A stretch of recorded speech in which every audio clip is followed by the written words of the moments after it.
دوستو، کیا آپ جانتے ہیں کہ آخر موت کے وقت ایک صحابی کی زبان سے کلمہ کیوں نہیں پڑھا جا رہا تھا؟ تو چلیے بتاتے کہ آخر اس نے ایسا کون سا گناہ کیا تھا کہ اس کے موت کے وقت کلمہ نہیں پڑھا جا رہا تھا۔ جب ایک صحابی سے کلمہ نہیں پڑھا جا رہا تھا تو ان کی بیگم نے پیغام بھیجا، یا رسول اللہ صلی اللہ علیہ وسلم، میرا خاوند مر رہا ہے لیکن کلمہ نہیں پڑھا جا رہا۔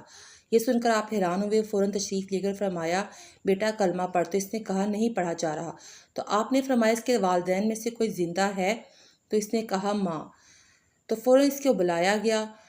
آپ صلی اللہ علیہ وسلم نے اس سے پوچھا کہ اپنے بیٹے سے ناراض نہیں ہے؟ تو اس نے کہا، جی میں ناراض ہوں، ویسے تو یہ بہت دیندار ہے، مگر مجھ سے جب بولتا ہے تو بہت بدتمیزی سے بولتا ہے اور میرا دل چیر کر رکھ دیتا ہے۔ آپ نے فرمایا، اسے معاف کرو گی؟ تو ماں نے کہا، دل نہیں چاہتا۔